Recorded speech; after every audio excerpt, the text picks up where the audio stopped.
কোথাও তুলির আঁচড়ে ফুটে উঠেছে রঙিন নকশা, আবার কোথাও শেষ মুহূর্তের প্রস্তুতিতে ব্যস্ত শিক্ষার্থীরা।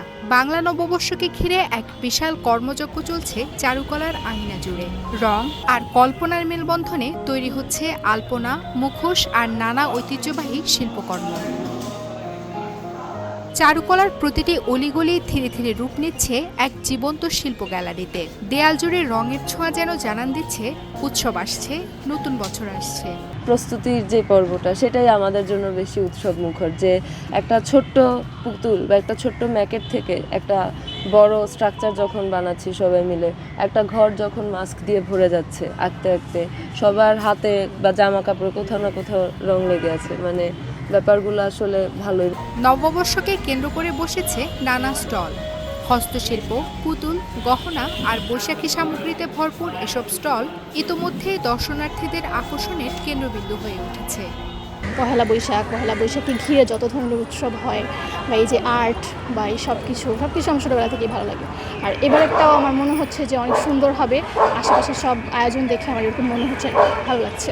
তো পটচিত্রগুলি বেশি করে দেখা হলো, পটচিত্রগুলি এবার খুবই ভালো হয়েছে। তারপর বাহিরে যে দেয়ালে যে আঁকা হয়েছে, এই মানে এখনও তো অনেক কিছু বাকি, ওদের এখনো প্রস্তুতি চলছে, এগুলো নিয়ে খুবই এক্সাইটেড কাজ করছে। এই শুধু প্রস্তুতিই নয়, এখন থেকেই চারুকলায় ভিড় জমাচ্ছেন দর্শনার্থীরা। কেউ ছবি তুলছেন, কেউ বা বন্ধু পরিজনের সঙ্গে উপভোগ করছেন এই রঙিন পরিবেশ। প্রতিটি মুখেই ফুটে উঠেছে উৎসবের আগাম আনন্দ। এবারের আয়োজনে দোতারা, পাখি, মোরগ, হাতি, ঘোড়া ও পায়রার মতো গ্রামীণ ঐতিহ্যের নানা প্রতীক গুরুত্ব পাচ্ছে। পাশাপাশি পটচিত্রেও থাকছে বিশেষ আয়োজন। বাঁশ ও প্রাকৃতিক উপকরণ দিয়ে তৈরি করা হচ্ছে এসব মোটিফ, যা শোভাযাত্রায় যোগ করবে ভিন্ন মাত্রা। এবার মূলত ফোকাস করে বরাবরের মতোই ট্রেডিশনাল, যেমন সোনারগাঁয়ের হাতি, টেপা ঘোড়া, মোরগ, দোতারা, পায়রা, শান্তির পায়রা, এগুলো মিলেই এই ধরনের প্রত্যেকবার যেরকম হয় ট্রেডিশনাল, এবারও ট্রেডিশনালই হচ্ছে। বানাইতে মোটামুটি মনে করেন তো 17-18 দিন সময় লাগে, 8-10 জন লোকের। ছেলে মেয়েদের সাথে, নিজের ছেলে মেয়েদের সাথে মনে করে করি কাজ, ভালোই লাগে।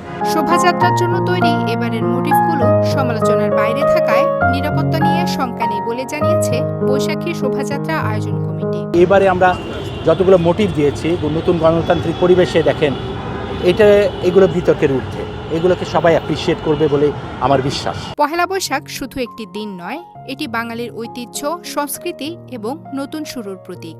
আর সেই ঐতিহ্যকে ধারণ করেই প্রতি বছর চারুকলা হয়ে ওঠে এই উৎসবের প্রাণকেন্দ্র। Campus Times desk.